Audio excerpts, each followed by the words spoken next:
우리가 사순절을 보내고 있습니다. 이제 2주 남았죠.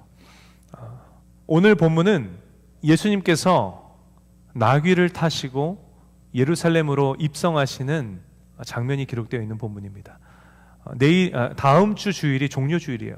보통 우리가 종려주일 때 그 종려가지 나무를 흔들며 예수님의 예루살렘의 입성을 환영하는 이 본문의 말씀을 많이 나누곤 하는데요. 우리가 다음 주에 연합 예배로 드려지기 때문에 오늘 이 본문을 정했습니다. 여러분, 예수님께서는 하나님 나라를 전파하시고 가르치시는 사역, 그리고 수많은 병자들의 병을 고치시는 사역, 그리고 수많은 귀신 들린 자들에게 찾아가셔서 그 귀신들을 내쫓으시는 이 귀한 사역을 마무리하신 이후에 마침내 하나님의 뜻을 이루시기 위하여서 예루살렘으로 향하십니다. 여러분, 예수님께서 이루시기 원하시는 하나님의 뜻이 여러분 무엇입니까? 그 하나님의 뜻이 무엇인가 하면 내 대속제물 되어서 나의 생명을 드림으로 오늘 이 자리에 모신 저 여러분 뿐만 아니라 온 인류를 구원하기 위한 그 계획이 바로 하나님의 뜻이었습니다. 여러분, 구약시대 때 드리던 제사 중에 번제라고 들어보셨습니까? 기억하십니까? 아무 흠이 없는 어린 양 한 마리를 준비하고 그 제물에 안수함으로 내가 연약함으로 지은 죄를 이 제물에게 안수함으로 전가하고, 그리고 이 제물을 도살하여서 그 피를 제단 사방에 뿌림으로 인하여 내 죄를 이 대속 제물이 피 흘려 죽음으로 말미암아 대신 그 값을 치렀다라는 것을 증명하고, 통째로 전부 다 불에 태워서 향기로운 제물로 향기로 하나님 앞에 드리는 것이 바로 여러분 번제이죠.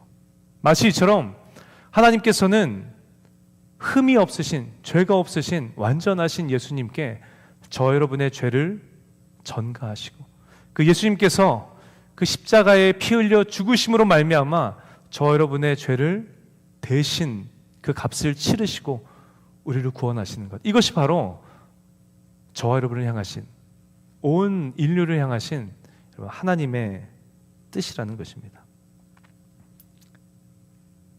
그리고 그 예수 그리스도를 믿는 자마다, 우리를 위하여 대속제물로 십자가에 죽으시고 부활하신 그 예수 그리스도를 믿는 자마다 우리는 멸망치 않고 영생을 얻는 그 구원의 은혜를 누리는 것이죠.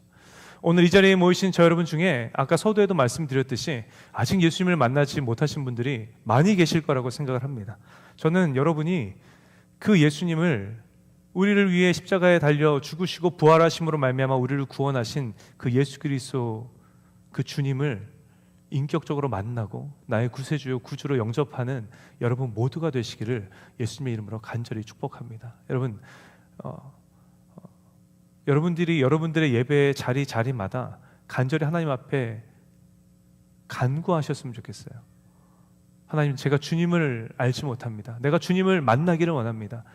나를 위해 십자가에 달려 죽으심으로 말미암아 나를 구원하셨다고 말씀하시는데, 도대체 내가 왜 죄인인지, 도대체 당신이 누구시길래 날 위해서 십자가에 달려 돌아가셨는지, 하나님, 내가 정말 아무것도 알지 못하는데 하나님 깨닫는 지혜를 허락하여 주시옵소서. 그 주님을 만나는 나의 삶이 되게 하여 주시옵소서. 인생이 되게 하여 주시옵소서. 여러분, 예배의 자리마다 간절히 구하심으로 그 주님을 인격적으로 만나시는 그 구원의 은혜를 충만히 누리시며 나아가시는 오늘 이 자리에 모이신 저 여러분 모두가 되시기를 예수님의 이름으로 축복합니다. 여러분, 예수님께서 그 하나님의 뜻을 이루기 위해서 예루살렘으로 올라가실 때, 여러분, 예수님의 심정은 여러분 어떤 심정이셨을까요?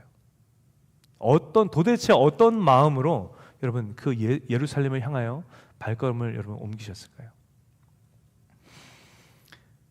아브라함의 아들 이삭의 삶을 우리가 들여다보면 예수님의 그 순간, 그때 당시의 심정이 어땠는지 우리가 조금은 가늠해 볼 수 있을 것 같아요. 여러분, 창세기에 여러분 기억하십니까? 하나님께서 100세가 되어서야 얻은 아브라함의 하나밖에 없는 아들 이삭을 번제물로 바치라고 명령하신 그 사건을 기억하십니까? 아브라함의 번제 사건이죠. 한번 이렇게 여러분 상상해 보십시오. 아브라함이 너의 아들, 너의 독자 이삭을 번제물로 나에게 바쳐라 라는 그 하나님의 명령 앞에 아브라함은 다음날 아침 일찍 일어나서 그 번제에 쓸 나무를 쪼개서 나귀의 안장에 싣고는 이삭에게 가서 이삭을 깨우는 거예요. 아들아, 내 아들아, 일어나라. 하나님께서 우리에게 번제를 드리라고 명령하셨다. 우리 함께 번제를 올려드리러 가자. 그 아버지의 말에 이삭이 벌떡 일어나서 따라 나섰습니다. 그런데 여러분, 이삭이 아버지를 보는데 아버지가 뭔가 달라요. 뭔가 이상한 거예요. 예전 같지가 않은 거죠. 물론 성경에는 그때 당시에 아브라함의 심정이 어땠는지, 그때 당시에 아브라함의 모습이 어땠는지 여러분 기록하고 있지 않습니다. 그저 번제를 네 아들을 내게 번제물로 바쳐라 라는 하나님의 명령에 다음날 아침 일찍 일어나서 나귀에게 장작을 지우고 번제를 드릴 모리아산으로 출발하는 것밖에 기록되어 있지 않아요. 아브라함의 심정이 어땠는지, 아브라함의 모습이 어땠는지 기록하고 있지는 않지만, 그러나 저는 제가 6명의 자녀의 아버지이지 않습니까? 저는 그때 당시에 아브라함의 심정이 어땠을지, 그때 당시에 아브라함의 모습이 어땠는지 너무 상상이 가요. 이랬을 것 같아요. 이삭이 따라 나섰는데 아버지를 보니 이상해요. 뭐가 이상한가 하니 얼굴이 밤새도록 단 한숨도 잠을 못 이룬 것 같은 수척해질 대로 수척해진 얼굴인 거죠. 왜인지 모르겠는데 아버지의 눈시울은 붉어요. 계속해서 눈가에 눈물이 고여 있습니다. 계속해서 우는 거예요. 그 번제를 드리는 그 모리아산까지의 거리가 3일 길이라고 성경은 기록하고 있습니다. 근데 그 3일 길 동안 걷고 또 걸어야 되니 여러분 체력이 중요하지 않겠습니까? 근데 쉬면서 식사를 할 때마다 이 아버지 아브라함은 식사를 하지 않는 거예요. 식음을 전폐했습니다. 그리고 이제 마침내 모리아산 밑에 도착했어요. 종들과 아들 이삭과 함께 그곳으로 나아갔는데 여러분 번제에 쓸 장작, 여러분 양 한 마리 태워드리는데도 얼마의 장작이 필요할까요? 뭐 한 너다섯 개, 우리 캠핑 갈 때 가져가는 너다섯 개 정도로는 안 되겠죠, 그죠? 적어도 뭐 이마만큼은 돼야 동물 하나도 남김없이 불사를 수 있지 않겠습니까? 그런데 아들 이삭을 번제물로 바칠 거니 얼마나 더 장작이 많았겠습니까? 그 산으로 오를 때 그 장작은 누가 들고 올라가야 됩니까? 종들이 들고 올라가야겠죠. 그런데 아브라함은 이야기하는 거예요. 종들에게 이야기합니다. 너희는 따라오지 말아라. 너희는 이 산 밑에서 우리가 다녀올 때까지 기다려라. 우리 둘이 다녀오겠다라고 이야기하는 거예요. 그리고는 그 수많은 장작을 아들 이삭에게 지우게 하고 자신은 오른손엔 칼, 왼손엔 불을 들고 번제를 드리러 그 산으로 올라가는 거예요. 뭔가 이삭이 뭔가 낌새가 이상합니다. 뭔가 예감이 불길해요. 그러니 이삭이 아버지 아브라함에게 이렇게 묻는 거예요. 창세기 22장 7절에 이렇게 묻습니다. 이삭이 그 아버지 아브라함에게 말하여 이르되 내 아버지여 하니 그가 이르되 내 아들아 내가 여기 있노라. 이삭이 이르되 불과 나무는 있거니와 번제할 어린 양은 어디 있나이까? 이 아들의 질문에 여러분 아버지 아브라함은 뭐라고 대답합니까? 8절에 앞부분에 하는 이 한숨 소리가 빠져 있을 것만 같아요. 아버지 아브라함이 이렇게 대답하죠. 아브라함이 이르되 내 아들아 번제할 어린 양은 하나님이 자기를 위하여 친히 준비하시리라. 여러분 그렇게 묻고 답하는 아버지와 아들과의 대화 이후에 둘은 모리아 산을 오르기 시작합니다. 그렇게 장작을 들쳐매고 여러분 산을 오르는 이삭의 심정이 어땠을까요? 여러분 이삭이 충분히 물어볼 수 있지 않았겠습니까? 아버지 얼굴이 도대체 왜 그러냐고. 도대체 왜 우는 거냐고. 오는 내내 3일 동안 밥은 왜 안 먹는 거냐고. 도대체 번제물로 드릴 어린 양은 어디 있는 거냐고. 도대체 지금 이 상황이 무슨 상황이냐고 나에게 설명 좀 해달라고 여러분 물어볼 수도 있지 않습니까? 그러나 여러분 이삭이 묻습니까? 묻지 않아요. 그냥 묵묵히 아버지의 뒤를 따라서 그 산을 오를 뿐이라는 것입니다. 그 수많은 장작을 지고 산을 오를 수 있는 걸로 보아 미루어 짐작하건대 당시에 이삭은 건장한 청소년, 청년의 나이였다라고 학자들은 입을 모읍니다. 여러분, 그 정도의 체구와 그 정도의 힘이 있다면 이 불길한 상황에 장작이고 뭐고 다 내던져버리고 이건 아닌 것 같으니 여러분 이게 주랭랑을 칠 수도 여러분 있지 않겠습니까? 여기 저희 첫째 아들이 없어서 그러는데 저희 아내가 우리 세일이는 도망갔을 것 같다고 네, 당장 장작을 내던지고 도망갔을 것 같다고 무섭다 도망갔을 것 같다고 이야기하는데 충분히 도망갈 수 있는 여건이 되고 상황이 되지 않느냐는 거예요. 그러나 이삭은 어떻게 합니까? 번제를 드리라 명령하신 하나님의 명령에 순종하는 아버지를 따라서 묵묵히 그 산을 올랐다는 거예요. 근데 여러분 한번 생각해 보십시오. 묵묵히 그 순종하는 아버지의 뒤를 따라서 그 산을 오르고는 있으나 그러나 그 속은 어땠겠습니까? 속은 말 전문용어로 속 시끄럽지 않았겠느냐는 거예요. 이 상황을 가만히 보아하니 아버지의 표정을 보아하니 아버지의 행동을 보아하니 설마 나를 번제물로 바치지는 않겠지. 설마 내가 번제물은 아니겠지 라고 생각했다가 가만히 보니 그거밖에는 답이 없어요. 그러니 당장이라도 달아나고 싶은 마음이 턱 밑까지 차올랐다가 그러나 다시금 마음을 정돈하고 그러나 무슨 일이 있더라도 하나님의 말씀에 순종하는 삶을 살아야지 라고 또 마음을 먹었다가 그 번제를 떠올리면서 여러분 번제가 여러분 굉장히 블러디한 제사인 거 아십니까? 죽여서 피를 뿌리고 그 제물에 각을 토막토막 내서 하나도 남김없이 다 태워버리는 게 여러분 번제예요. 이삭이 그 번제를 태어나 처음 드리는 건 아니지 않습니까? 그 번제에 바쳐질 자신의 모습을 생각하니 막 공황이 막 밀려오고 여러분 마음이 막 이랬다 저랬다 오르락 내리락 롤러코스터를 타는 것처럼 여러분 굉장히 속 시끄러운 상황이지 않았겠느냐는 것입니다. 마치 이처럼 예수님께서 마침내 예루살렘으로 올라가시는 그 여정 가운데 예수님의 마음이 이렇지 않았겠느냐는 거예요. 설마 내가 번제물은 아니겠지라는 예수님께는 그런 일말의 기대도 없었습니다. 여러분 예수님은 본인이 대속제물이라는 사실을 정확하게 인지하고 여러분 예루살렘으로 발걸음을 향하신 것 아닙니까? 그렇게 온 인류의 죄를 대속하시려 예루살렘으로 나아가시는 십자가의 죽음으로 나아가시는 예수님의 심정이 여러분 어땠겠느냐는 거예요. 모르긴 몰라도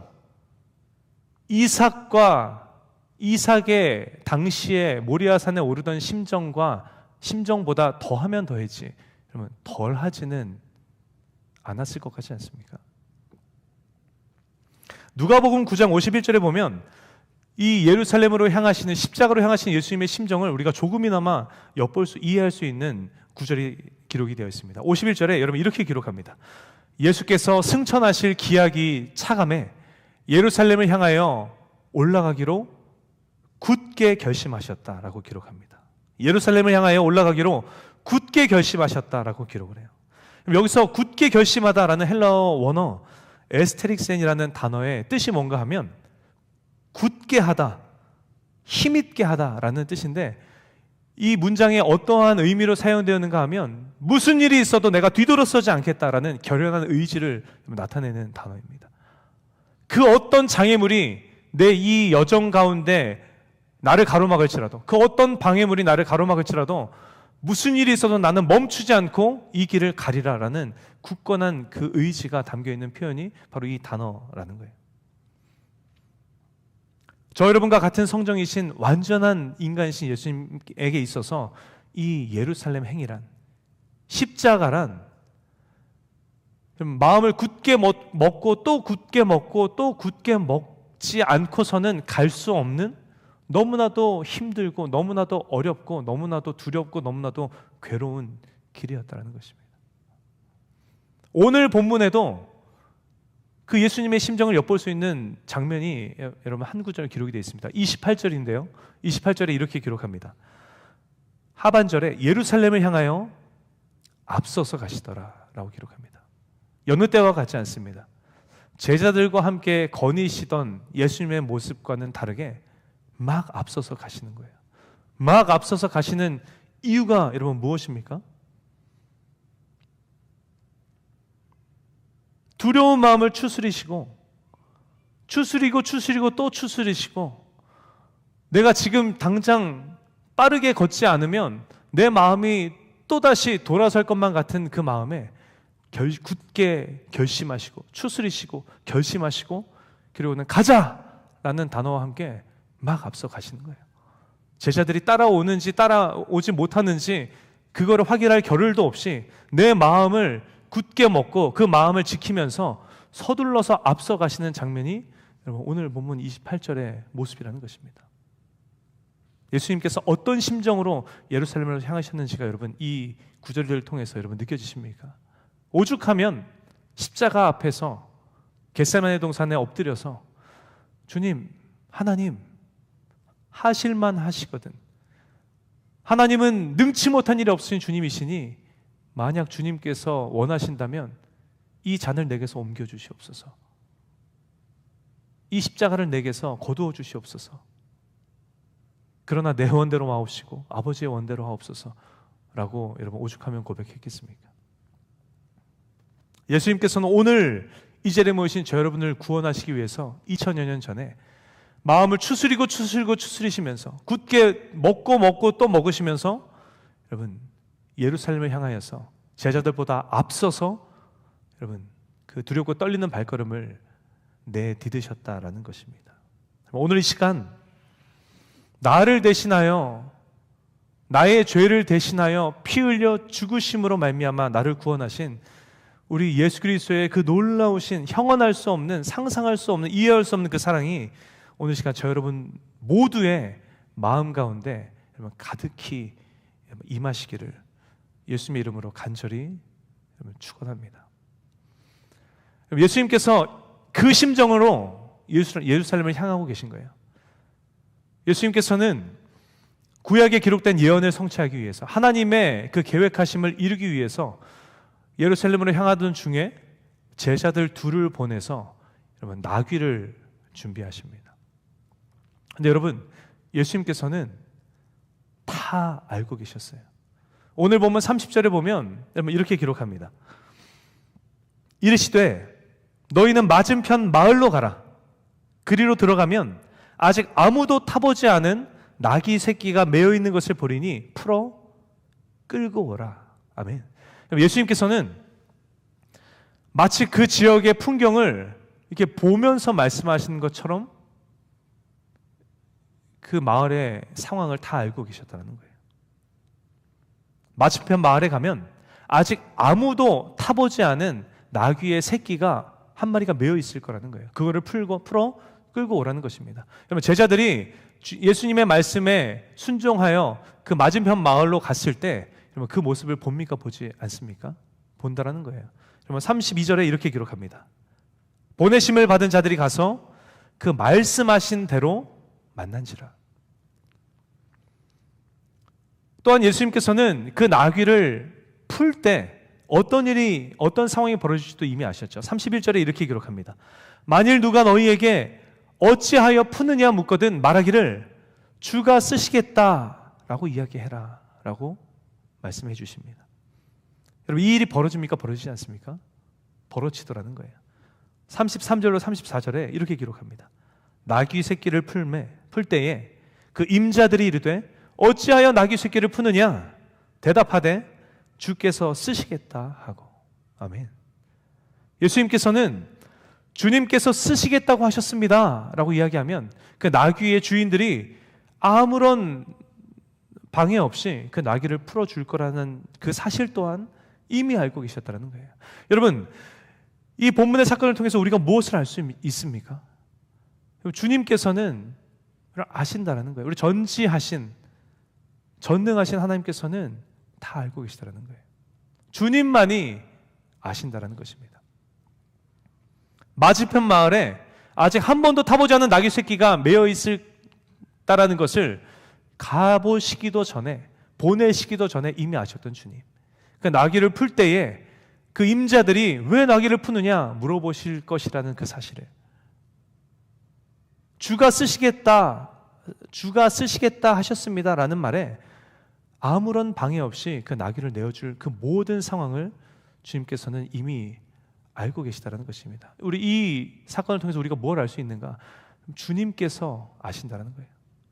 그 상황뿐만 아니라 오늘을 살아가고 있는 저 여러분의 삶에 찾아온 여러분 하나하나 크고 작은 여러분 어려움과 그 상황들을 주님께서는 아신다는 거예요.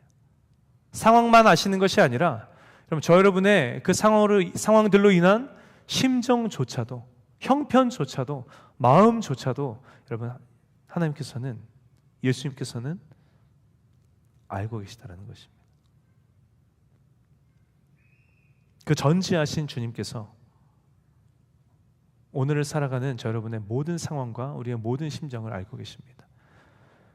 여러분 힘들고 어려운 상황 가운데 혹시 직면해 계신 분들 이 자리 가운데 계십니까? 아무도 모르게 나 혼자 고군분투하며 여러분 외로움 가운데 여러분 지금 놓여 계신 분들 혹시 이 자리 가운데 계십니까? 우리는 모릅니다. 그러나 하나님께서는 여러분 한 분 한 분의 상황과 그로 인한 형편과 마음과 심정을 알고 계시는 줄 여러분 믿으시기 바랍니다. 그 주님께 의지하십시오. 그 주님만을 붙들며 나아갈 때 우리는 아직 알 수 없는 우리를 향하신 하나님의 뜻하심과 계획하심을 마침내 반드시 발견하며 하나님 앞에 감사와 영광을 올려드리게 될 줄 여러분 믿으시기 바랍니다. 여러분 그 상황 가운데 그렇게 예루살렘으로 올라가고 계신 예수님께서 그 두려운 마음 추스리시고 다시금 굳게 마음을 드시며 예루살렘으로 향하시는데 여러분 그 주변에 있는 제자들의 마음은 여러분 어땠습니까? 그 주변에 즐비한 허다한 제자들의 무리들의 마음은 여러분 어땠습니까? 오늘 우리가 여기 이 부분에 여러분 집중해 보기를 원합니다. 이들의 모습을 우리가 조명해 보기를 원합니다. 이 제자들의 마음가짐, 수많은 허다한 주님을 찬양하는 무리들의 마음이 어땠는지 우리가 이들의 마음을 들여다보기를 원합니다. 이들의 마음이 어땠습니까? 이들의 마음이 마치 제가 이하에 말씀드릴 제 아들의 마음과 비슷한 것 같아요. 여러분 제가 목회자의 사명을 감당하면서 현실적으로 느끼는 어려운 몇 가지 중에 정말 손가락에 꼽는 것 하나가 있는데 그게 뭔가 하면 스케줄이에요. 스케줄. 어떤 스케줄을 이야기하는가 하면 목회자는 남들이 쉴 때 일을 해야 되죠. 목회자는 남들이 이제 바쁘게 다시금 월요일을 시작할 때 쉰다라는 거예요. 그래서 누군가를 만나고 약속을 잡고 시간을 보내기가 굉장히 힘이 듭니다. 근데 괜찮아요. 그까짓 거. 안 만나면 되죠. 그런데 정말 문제가 뭔가 하면 내가 대인관계는 어떻게 되겠는데, 어떻게 참겠는데, 어떻게 안 만나면 되겠는데 가족들과의 시간도 동일하다라는 거예요. 내 사랑하는 자녀들과의 시간도 동일하다라는 거죠. 아이들이 여유 있는 주말이 오면 저는 가장 바쁜 시간이고요. 이제 제가 여유로운 시간이 되면 아이들은 가장 바쁜 월요일이라는 겁니다. 여러분, 아이들과 함께하며 정서적으로 건강하게 성장할 수 있도록 양육하는 것 또한 저에게 주어진 또 다른 중요한 사명이지 않습니까? 그런데 그게 쉽지 않더라는 거예요. 나아가서 그뿐만 아니라 무슨 일 보는 것도 힘들어요. 무슨 일인가 하면 병원에 가서 진료하는 것도 제가 데려갈 수가 없는 거죠. 예방접종을 해야 되는데 일정이 안 맞는 거예요. 참 쉽지 않더라고요. 근데 언제 한번 최근인데요. 아이들의 여권이 이제 만료가 얼마 남지 않아서 여권을 갱신해야 되는 시기가 찾아왔습니다. 여권을 갱신하려면 여러분 뭐가 필요합니까? 사진이 필요해요. 그래서 사진을 찍으러 가야 되는 거죠. 근데 언제 갈 수 있습니까? 월요일에 갈 수 있어요. 그래서 제가 한 4, 5일 전에 미리 단톡으로, 저희는 사람이 많아서 단톡으로 소통합니다. 저희 단톡으로 이렇게 아이들에게 문자를 보냈어요. 우리 가족은 다음 주 월요일 오전에 여권 사진 촬영을 위해서 좀 잘 찍고 싶어서 우리 한타 갔습니다. 한타에 다녀올 예정이니 그날은 점심시간 즈음에 등교할 수 있습니다라고 미리 오피스에다가 이야기를 하고 오십시오라고 공지를 했습니다. 근데 공지를 하고 그날 저녁이 됐는데 문제는 지금부터죠. 제 아이들 중에 승땡이라는 친구가 저를 이제 저녁에 저를 찾아온 거예요. 그리고는 이야기하는 거죠. 아빠, 우리 월요일에 여권 사진을 찍으러 간다고? 찍으러 가. 그 여권 사진 찍는데 얼마나 걸려? 얼마 안 걸려. 금방 찍지. 우리가 6명이어도 툭툭툭툭 찍으면 금방 찍어. 그랬더니 저한테 이렇게 얘기하는 거예요. 아빠, 여권 사진 찍는 거 오래 걸렸으면 좋겠다. 그치? 시간이 굉장히 오래오래 걸렸으면 좋겠다. 그치? 묻는 거였어. 아니? 금방 끝날 거야. 그럼 우리 여권 사진 다 찍으면 우리 뭐해? 우리 다시 학교 가? 라고 묻는 거예요. 그래서 제가 뭐 이런 놈이 다 있어 라는 표정을 짓고 제가 뭐라고 대답했겠습니까? 점심시간쯤에 간다고 얘기했잖아. 점심시간쯤에는 들어갈 거야 라고 얘기해 줬습니다. 여러분, 정말 놀라운 사실이 뭔가 하면 이제 하루하루 시간이 가고 전날이죠. 주일 밤에 이 승땡이가 또 저에게 찾아와서 또 얘기하는 거예요. 아빠, 우리 내일 여권 사진 찍으러 가지? 그래서 찍으러 가지. 되게 오래오래 걸렸으면 좋겠다. 그렇지? 그래서 제가 대꾸도 안 했습니다. 근데 이렇게 얘기하는 거예요. 뒤이어서 우리 여권 사진 다 찍고 나면 어떡해? 뭐 해? 다시 학교 가? 그래서 제가 너무나도 당연하다는 듯이 화를 냈어요. 간다고! 간다 그랬잖아. 점심시간쯤이면 들어간다고 얘기했잖아. 너 혹시 오피스에는 얘기했니? 안 한 거 아니지? 라고 얘기했습니다. 여러분, 사실 저는 아이들하고 시간 보내는 걸 굉장히 좋아하는 사람 중에 한 명입니다. 그리고 아이들과 함께 시간을 보내는 그 시간이 인생에 있어서 굉장히 중요하다라고 생각하는 사람 중에 한 명이에요. 그래서 이런 스케줄이 우리 가정에 찾아오면 아이들을 학교를 보내고 싶지 않은 사람 중에 1번이 누군가 하면 아이들 본인들 스스로가 아니라 저예요. 저희 아내가 너무 잘합니다. 그런 일이 생기면 우리 그냥 보내지 말까? 우리 같이 그냥 어디 갈까? 맛있는 거 먹으러 갈까? 제가 보내기 싫은 사람 중에 한 명이에요. 그러나 제 마음대로 할 수는 없는 노릇이지 않습니까? 세상을 다 나 하고 싶은 대로 살 수는 없지 않는 노릇 아니냐는 거예요. 아이들이 앞으로 인생 살아가면서 이런 유혹들이, 이런 스케줄로 인한 유혹들이 수도 없이 찾아올 텐데 그럼에도 불구하고 너무 싫지만 다시 학교로 돌아가서 내가 해야 될 일을 다 책임을 다 해내는 그런 책임감 있는 사람으로 성장할 수 있도록 도와주는 역할을 누가 해야 합니까? 제가 해야 되는 거 아니냐는 거예요. 그래서 함께 시간을 보내고 싶고 보내고 싶지 않음에도 불구하고 저는 보내기로 결정을 했다라는 거예요. 그게 제 마음이고요. 제 바람이고 제 계획입니다. 대망의 월요일 아침이 밝았어요. 함께 서둘러서 사진관에 예약한 시간에 맞춰서 가서 사진을 찍는 거죠. 사진을 찍는데도 계속 제 옆에 와서 이야기합니다. 아빠, 굉장히 오래 걸렸으면 좋겠다. 그치? 오래오래 걸렸으면 좋겠다. 학교 가기 싫다는 거죠. 오래오래 걸렸으면 좋겠다. 제가 쳐다도 안 봤어요. 근데 이 아이가 제 아내에게 가서 이제 조르기 시작한 거예요. 저 모르게 아내에게 가서 조르기 시작한 거예요. 엄마, 오늘 학교 안 가면 안 돼? 안 가면 안 돼? 그냥 안 가면 안 돼? 막 조르는 거예요. 이제 점심시간에 들어가 보면 2시간밖에 안 만나는데 내 중요한 퀴즈도 없고 아무것도 없어. 그냥 안 가면 안 돼요? 안 가면 안 돼요? 그러니까 제 아내가 이 아이와 저의 텐션을 알지 못하는 저 아내는 얘기한 거죠. 그래? 그럼 되게 좋겠네. 그럴까? 엄마가 한번 아빠한테 물어볼게. 이렇게 얘기한 거죠.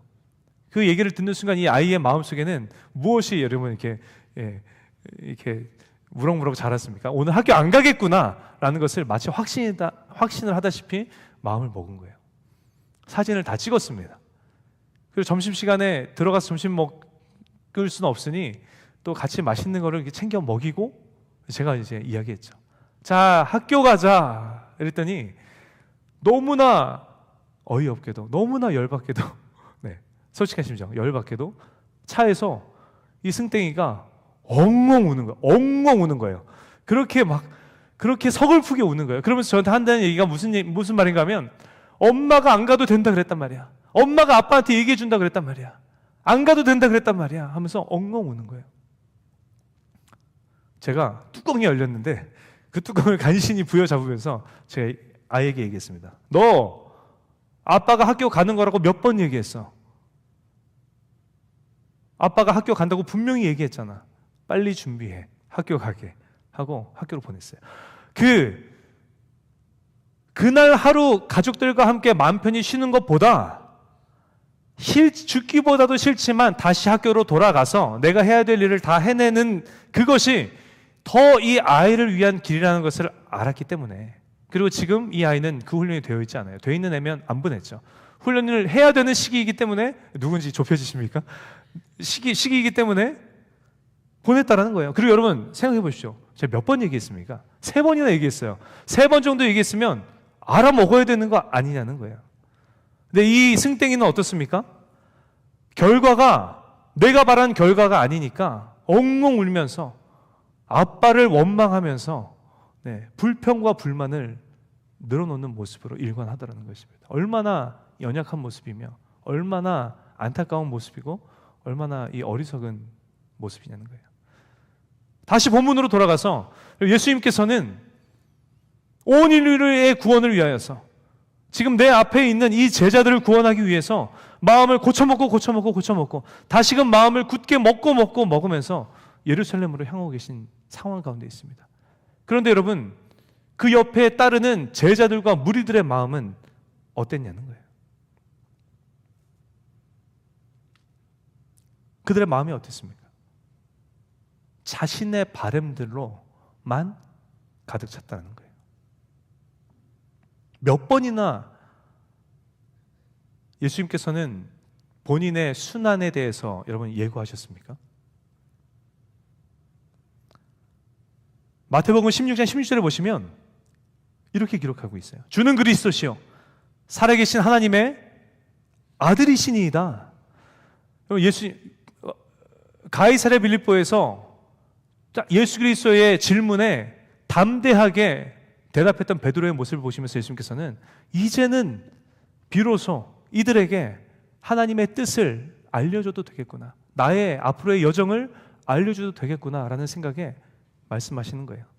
마태복음 16장 21절에 이때로부터 예수 그리스도께서 자기가 예루살렘에 올라가 장로들과 대제사장들과 서기관들에게 많은 고난을 받고 죽임을 당하고 제3일에 살아나야 할 것을 제자들에게 비로소 나타내시니, 이때 처음 말씀하셨습니다. 그리고는 변화산 사건 이후에 갈릴리를 지나실 때 또 한 번 말씀하세요. 마태복음 17장 22절로 23절에 갈릴리에 모일 때에 예수께서 제자들에게 이르시되 인자가 장차 사람들의 손에 넘겨져 죽임을 당하고 제3일에 살아나리라 하시니 제자들이 매우 근심하더라. 또 한 번 말씀하십니다. 여러분, 제자들이 듣고 매우 근심했대요. 귀에 들린 겁니까? 들리지 않은 겁니까? 들린 거예요. 들렸다는 거예요. 그리고 오늘 본문 이후에 예루살렘으로 올라가시는 길에 예수님께서는 또 한 번 마지막으로 말씀하십니다. 마태복음 20장 17절로 19절에 예수께서 예루살렘으로 올라가려 하실 때에 12제자를 따로 데리시고 길에서 이르시되 보라, 우리가 예루살렘으로 올라가노니 인자가 대제사장들과 서기관들에게 넘겨짐에 그들이 죽이기로 결의하고 이방인들에게 넘겨주어 그를 조롱하며 채찍질하며 십자가에 못 박게 할 것이나 제3일에 살아나리라. 아멘. 이렇게 총 3번 예수님께서는 당신이 겪으실 그 고난, 순환에 대해서 미리 정확하게 제자들에게 이야기하셨다는 거예요. 여러분, 3번 이만하면 어떻게 해야 됩니까? 알아먹어야 되는 거 아니냐는 거예요. 근데 여러분, 제자들은 어떻게 반응합니까? 그 온 인류의 구원이라는 하나님의 그 놀라우신 계획 앞에서 죽으시고 3일 만에 부활하신다는 그 순환 예고를 3번이나 정확하게 알려주셨음에도 불구하고 제자들은 마음 가운데 본인들의 바램으로 가득 찼다는 거예요. 놀라운 기적과 이사를 수없이 행하신 주님, 오늘 본문만 봐도 가보지 않으셨음에도 불구하고 한 번도 타보지 않은 나귀 새끼가 매여 있는 것을 알고 계신 전지하신 주님, 그 나귀를 풀 때 왜 나귀를 푸느냐라고 말씀하시는 그들에게 주께서 쓰시겠다라고 이야기하면 아무런 방해 없이 풀어줄 거를 이미 아셨던 그 주님, 그 장면들을, 그 예수님의 모습을 바라보면서 이들은 어깨가 으쓱했고요, 나아가 자신들의 바램으로 가득 찼다는 것입니다. 역시 능력의 주님, 우리가 그토록 고대하며 기다렸던 메시아, 이분이 오늘 그 놀라운 능력으로 우리를 로마의 압제로부터 건지시고 드디어 마침내 다윗 왕이 통치하던 이스라엘처럼 막강한 이스라엘을 다시금 재건하시겠구나, 본인들의 바램으로 가득 부풀어 오르더라는 것입니다. 예수님께서 이미 수도 없이 말씀하셨습니다. 잡히시고 고난을 당하시고 죽으시고 부활하실 예수님의 사명을 수차례나 여러분 예수님께서는 제자들에게 말씀하셨음에도 불구하고 제자들은 그 말씀이 들리지 않는 거예요. 왜 들리지 않습니까? 그러니까 하나님의 그 기쁘신 뜻보다 내 바램, 내 행복, 내 평안, 내 기쁨이 더 중요했기 때문이라는 것입니다. 여러분, 예수님께서 그렇게 나귀를 타고 예루살렘으로 들어가실 때 여러분 그 장면이 어떤 모습의 장면이었습니까? 오늘 본문 36절로 38절인데요. 우리 큰 소리로 함께 합독해 볼까요? 가실 때에 그들이 자기의 겉옷을 길에 펴더라. 이미 감람산 내리막길에 가까이 오심에 제자의 온 무리가 자기들이 본 바 모든 능한 일로 인하여 기뻐하며 큰 소리로 하나님을 찬양하며 이르되 찬송하리로다. 주의 이름으로 오시는 왕이여, 하늘에는 평화요 가장 높은 곳에는 영광이로다 하니. 아멘. 제자들과 온 무리가 여러분 어떻게 했다고 기록하고 있습니까? 예루살렘으로 입성하신 예수님께 달려와서 마치 레드카펫을 깔듯이 자신들의 겉옷을 벗어다가 예수님 가시는 그 길 앞에 깔기 시작했다는 거예요. 그러면서 찬양하는 거죠. 주의 이름으로 오시는 왕이여, 당신을 찬양합니다. 근데 여러분, 우리가 들여다봐야 되는 것은 무엇인가 하면 이들이 무엇 때문에 예수님을 찬양했느냐라는 거예요. 이들이 무엇 때문에 예수님을 그렇게 옷에 길을 펴며 그렇게 종려나무 가지를 흔들며 이들이 예수님을 찬양했습니까? 37절 다시 보시면 이렇게 기록해요. 자기들이 본 바 모든 능한 일로 인하여 기뻐하며 큰 소리로 찬양했다라는 것입니다. 그들이 본 바 무엇을 보았습니까? 물을 포도주로 바꾸신 예수님의 그 신비하신 그 능력.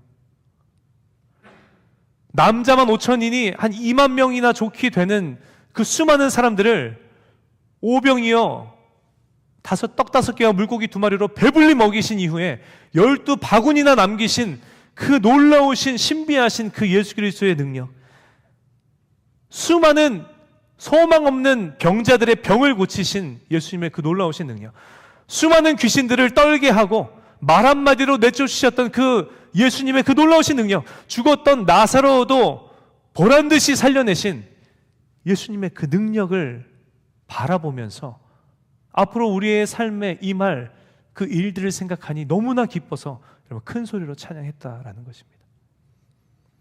우리를 압제하는 로마를 날려버릴 예수님, 옛 조상 다윗의 이스라엘을 다시금 재건하실 예수님, 이제부터는 내가 기죽지 않고 떵떵거리며 살게 해주실 그 능력을 바라보면서, 우리를 더 이상 굶지 않게 하실 그 능력을 바라보면서, 풍족하게 하실 그 능력을 바라보면서 예수님께서 그 능력으로 예루살렘에서 행하실 일들을 생각하니 너무 기뻐서 이들이 길에 옷을 펴며 나뭇가지를 흔들며 예수 그리스도의 예루살렘의 입성을 찬양했다라는 것입니다. 그런데 여러분, 뒤쪽에 기록되어 있지만 그러나 예수님께서 예루살렘에 입성하신 이후에 자신들이 기대했던 결과를 도출하지 않으니 여러분 어떻게 되었습니까? 예수님으로부터 돌아섰습니다. 순식간에 돌변하고 돌아섰다는 거예요. 로마를 날려버려야 되는데,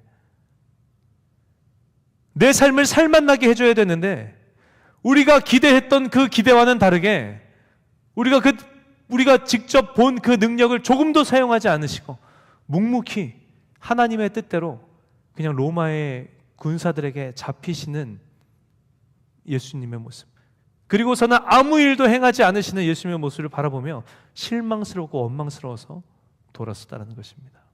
여러분, 예수님께서 빌라도에게 재판을 받으실 때 예수를 십자가에 못 박아라 라고 소리쳤던 무리들이 여러분 누구입니까? 바로 예수님 입성하실 때 예수님 앞에 겉옷 벗어 길을 깔며 나무를 흔들던 제자들의 온 무리들이지 않습니까? 그들은 그렇게 돌변해 버리더라는 것입니다. 주는 그리스도시요 살아계신 하나님의 아들이십니다 라고 담대히 고백하고 선포했던 베드로조차도 아니요, 너 예수와 한패지라는 그 여종의 질문 앞에 아니요, 나는 저 사람을 알지 못합니다. 아니요, 나는 저 사람을 알지 못합니다. 내가 저주하고 맹세하여 이르되 나는 저 사람을 도무지 알지 못합니다. 예수님을 3번이나 부인하더라는 것입니다. 자신들을 구원하시기 위해서 두렵고 떨리는 마음을 추스리고 또 추스리시면서 마음을 단단히 먹고 십자가의 길을 걸어가시는 예수 그리스도셨지만 그 예수님 옆에 함께했던 제자와 온 무리들의 마음은 자신들의 바램으로만 가득했다라는 것입니다. 그리고는 자신들이 바라던 결과가 도출되지 않자 예수 그리스도의 십자가에 못 박아라라고 소리쳤다라는 것입니다.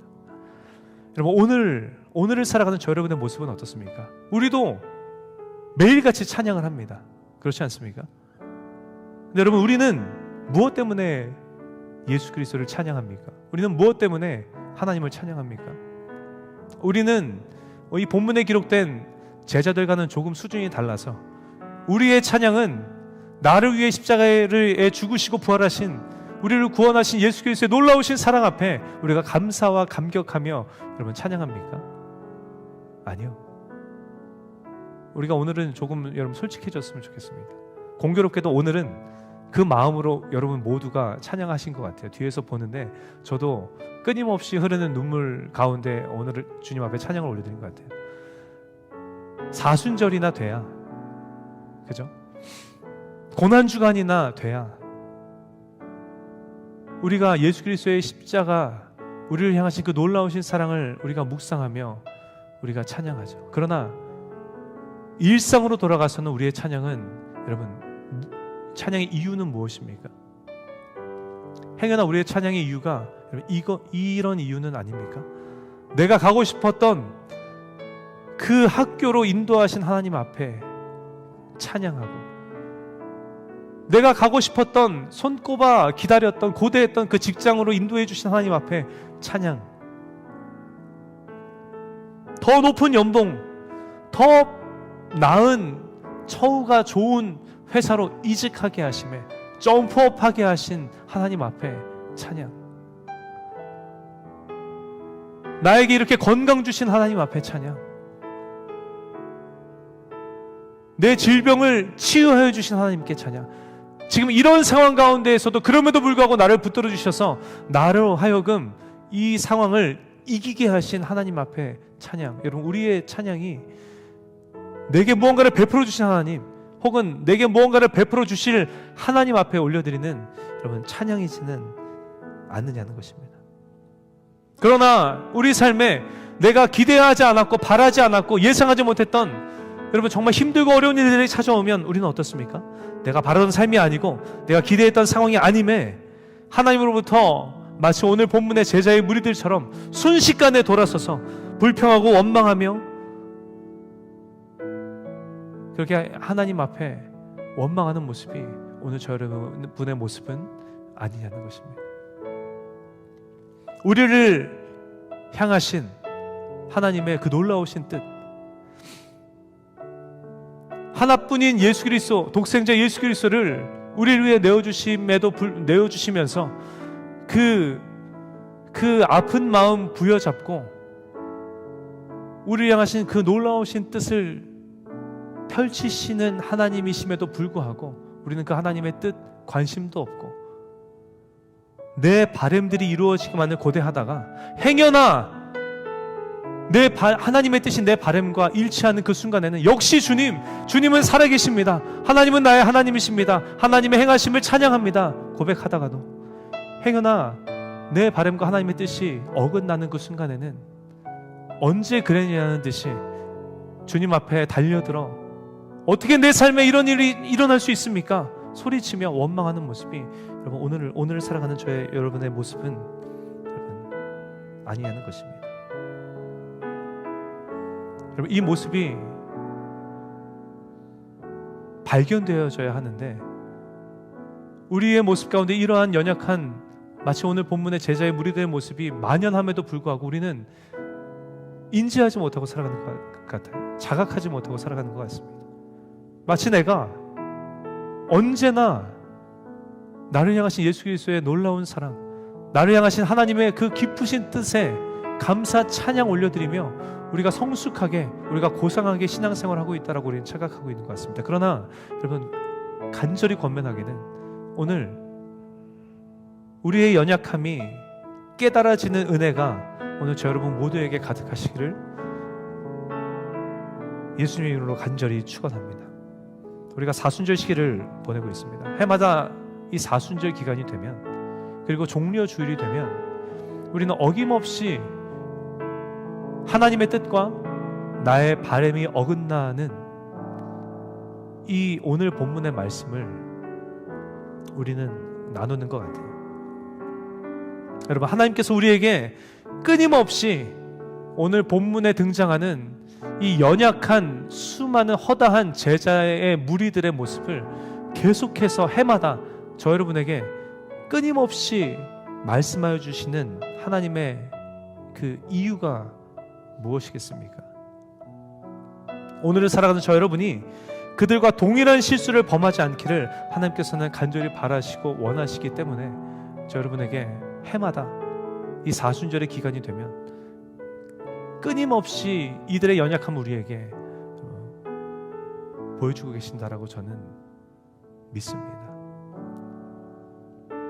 오늘 이 은혜의 자리에 모신 저 여러분 모두에게 간절히 권면하기는 여러분 내 바람, 아버지의 깊은 뜻은 관심 없고 당장 나 오늘 학교 안 가는 것에 목매고 연연하며 그것으로 기뻐하며 멸망으로 치닫고 있는 여러분 이 연약한 신앙인의 모습이 여러분의 모습 가운데 행여나 발견되십니까? 여러분 간절히 권면하기는 이 연약한 모습을 단호히 거부하시고 단호하게 거절하시는 오늘 이 자리에 모이신 저 여러분 모두가 되시기를 예수님의 이름으로 간절히 축원합니다.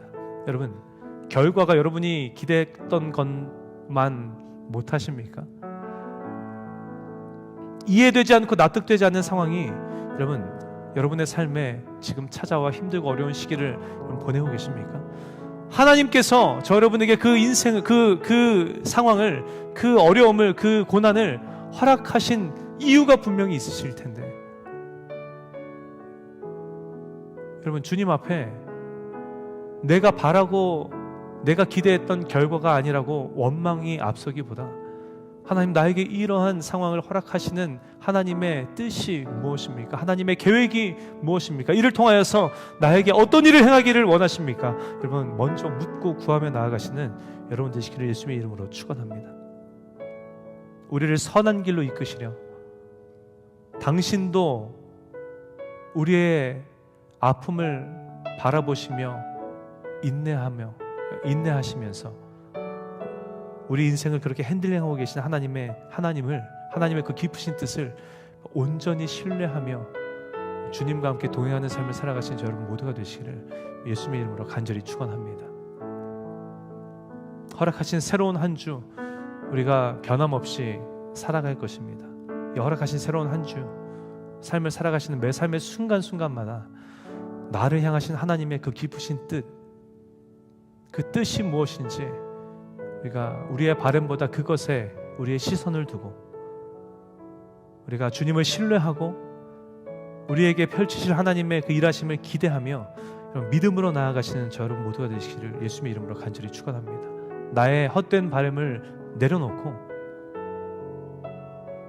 내가 바라고 원하는 것은 이렇지만 내가 지금 이 삶의 상황을 원치 않지만 그러나 죽기보다 싫지만 나의 헛된 바람 다 내려놓고 그 모습으로 주님의 뜻하심과 계획하심을 바라보며 나아가는 저 여러분의 삶에 여러분 형언할 수 없는 하나님의 놀라우신 일하심, 우리는 상상조차 할 수 없는 하나님의 우리를 향하신 그 놀라우신 사랑, 그 놀라우신 역사하심이 분명히 저 여러분의 삶 가운데 경험될 것을 믿으시는 저 여러분 모두가 되시기를 예수님의 이름으로 간절히 축원합니다.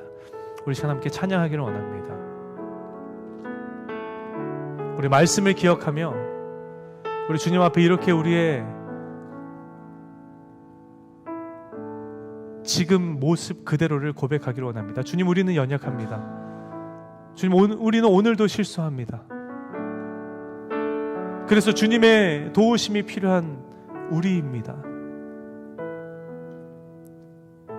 완전하신 주님을 의지하며 나아가오니 하나님 우리의 인생 가운데 함께하여 주셔서 헛된 바램으로 부풀어서 하나님을 원망하며 예수 그리스도의 십자가에 못 박았던 그 연약한 하나님 그 제자의 무리들의 모습, 그 연약한 신앙인의 모습이 우리 가운데 틈타지 못하도록 주님 함께하여 주시고 오직 우리를 향하신 하나님의 그 기쁘신 뜻 신뢰하고 기대함으로 나아가 그 하나님의 놀라우신 은혜를 누리며 나아가는 우리의 인생 되게 하여 달라고 우리 간절히 소망하며 함께 찬양하기를 소망합니다.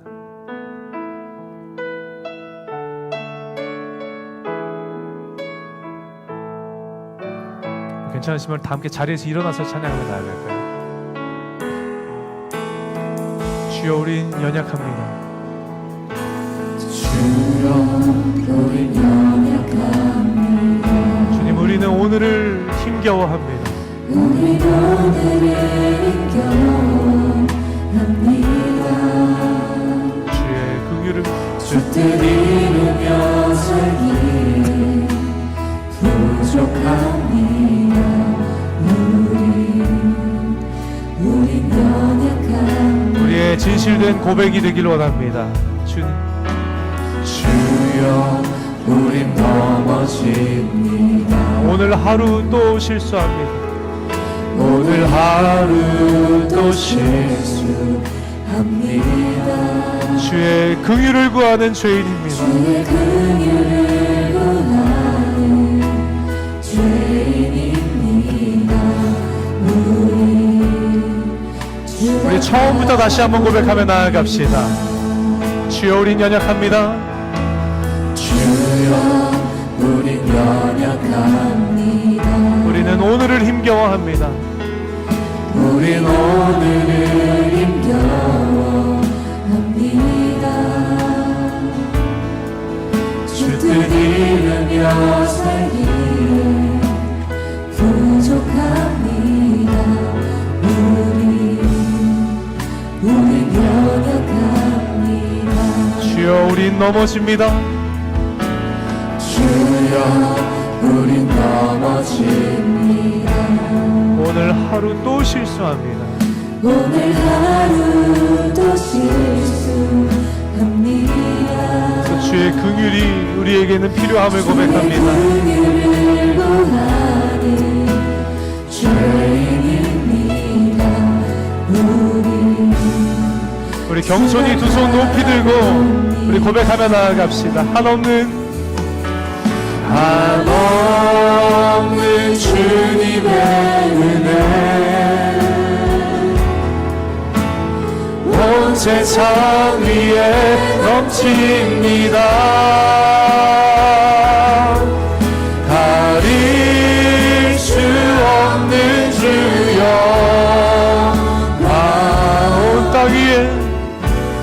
온 땅 위에 충만합니다.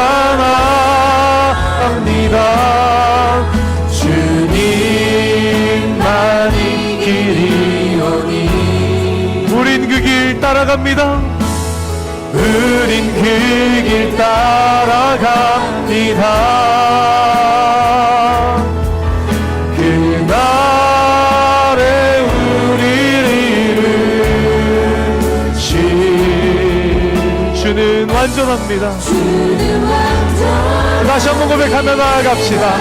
한없는 주님의 은혜, 한없는 주님의 은혜 온 세상 위에 넘칩니다.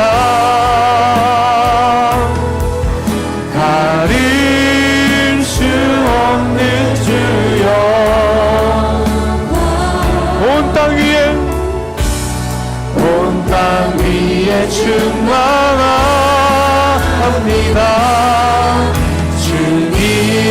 주님만이 길이오니 우린 그 길 따라갑니다. 주님 우린 그 길 따라갑니다. 그날에 우리를 이루신 주는 완전하니 우리 시간 말씀 기억하며 우리 함께 기도하실 때 주님 그 연약한 모습 우리 가운데 틈타지 못하도록 주님 함께하여 주시옵시고 아버지 하나님 우리의 하루하루의 삶을 살아갈 때 우리의 바람을 내려놓고 오로지 우리를 향하신 더 크고 높으신 깊으신 하나님의 뜻 그 뜻을 바라보며 주님만을 신뢰하며 기대하며 나아가는 우리 인생 되게 하여 주시옵소서. 아멘. 우리 주님의 이름 크게 한번 부르짖고 우리 통성으로 기도하며 나아가시겠습니다. 주여 아버지 이 시간 주님 앞에 간절히 간구하며 나아갑니다. 주님 이 시간 간절히 간구하며 나아갑니다. 하나님 아버지 하나님 연약한 오늘 본문에 허다한 제자의 우리들의 모습이 아버지 우리의 삶 가운데 틈타지 못하도록 하나님 함께하여 주옵소서. 아버지 하나님 우리가 찬양하는 이유가 무엇입니까? 우리가 예배하는 이유가 무엇입니까? 아버지 하나님 행여나 우리가 그릇된 모습으로 주님을 찬양하는 우리의 모습이 있다면 연약한 모습으로 찬양했던 우리의 찬양의 모습이 있다면 주여 이 시간 회개하며 나아가오니 주여 용서하여 주시며 아버지 하나님 다시금 온전히 올바른 찬양의 모습으로 주님 앞에 나아가는 우리 모두가 되게 하여 주옵소서. 아버지 하나님 함께하여 주시고 주여 역사하여 주시사 아버지 하나님 오로지 주님의 뜻하신 주님의 놀라우신 기쁘신 뜻하신만을 바라보고 주님만을 신뢰하며 나아가는 우리 되게 하여 주옵소서. 아버지 우리를 아버지 하나님 앞에 맡겨드리며 나아갑니다. 아버지 하나님 회복시켜 주시옵소서. 회복시켜 주시옵소서. 온전한 예배자의 모습으로 회복시켜 주시옵소서. 아버지 하나님 허락하신 새로운 한 주의 삶 아버지 하나님 기뻐하시는 온전한 예배자의 삶을 회복하여서 아버지 하나님 하루하루 주님의 기쁜 그릇이 되는 주님의 영광을 드러내는 아버지 우리의 인생 되어줄 수 있도록 아버지 하나님 함께하여 사랑의 하나님 감사합니다. 오늘 우리를 변함없이 은혜의 자리를 인도하여 주시고 우리를 향하신 예수 그리스도의 그 놀라우신 사랑을 깊이 묵상케 하여 주시며 예루살렘으로 향하셨던 예수님의 그 심정 그러나 그 예수님의 마음과는 다르게 자신들의 바램으로 가득 찼던 제자의 허다한 무리들의 모습 하나님 오늘 이 모습을 바라보며 우리의 모습을 하나님 돌아보게 하시니 주님 감사드립니다. 하나님 우리가 그동안 그토록 찬양했던 그 찬양의 이유가 무엇이었습니까? 아버지 하나님 행여나 연약한 무리들의 모습처럼 자기들이 본 바 그 능력으로 인하여 찬양했던 자신들의 바램으로 인하여서 찬양했던 자신들의 소원의 성취를 인하여서 찬양했던 아버지 하나님 그 연약한 찬양의 모습들이 우리 가운데 있었다면 이 시간 회개하며 나아가오니 주님 우리의 연약함을 용서하여 주시고 다시금 올바른 예배가 회복되어지는 아버지 우리 모든 청년들 되게 하여 주시옵소서.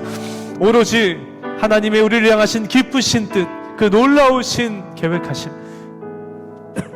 우리를 위하여 하나뿐인 독생자 예수 그리스도 이 땅 가운데 보내신 그 주님의 마음을 우리가 기억하며 우리를 위하여서 우리를 구원하기 위하여서 십자가에 죽으시고 부활하신 그 예수님의 놀라우신 사랑을 우리가 바라보며 그 놀라운 주의 사랑 앞에 기쁨으로 감격으로 찬양하며 나아가는 이 자리에 모인 모든 사랑하는 청년들의 찬양되게 하시며 예배가 되게 하여 주시옵소서. 이 시간 간절히 간구하오니 행여나 그 연약한 신앙인의 모습이 우리 삶 가운데 틈타지 못하도록 주님 함께하여 주시고, 행여나 계속해서 틈타올 때 담대히 거절할 수 있는 믿음을 우리 가운데 부어주시사 아버지 하나님, 온전한 예배자의 모습이 아버지 하나님 회복되어지는 우리 모두의 삶이 되게 하여 주시옵소서. 오로지 나의 헛된 바람 내려놓고 나를 향하여 품으신 하나님의 깊으신 뜻을 바라보고 하나님 의지하고 신뢰하며 기대하며 아버지 주님 한 분만을 하나님 바라보며 주님과 동행하는 삶을 살아가는 우리 모두의 삶이 될 수 있도록 하나님 함께하여 주시옵소서. 우리가 그 마음으로 그 모습으로 우리가 나아갈 때 우리를 위해 예비해 놓으신 하나님의 놀라우신 은혜 마침내 발견하며 충만히 누리며 나아가는 이 자리에 모인 사랑하는 모든 청년들의 아버지 한 주의 삶, 또 앞으로의 인생 될 수 있도록 주님 함께하여 주시옵소서. 우리의 인생 가운데 함께하시며 놀랍게 역사하실 주님을 간절히 기대하며 살아계신 예수님의 이름으로 간절히 기도합니다.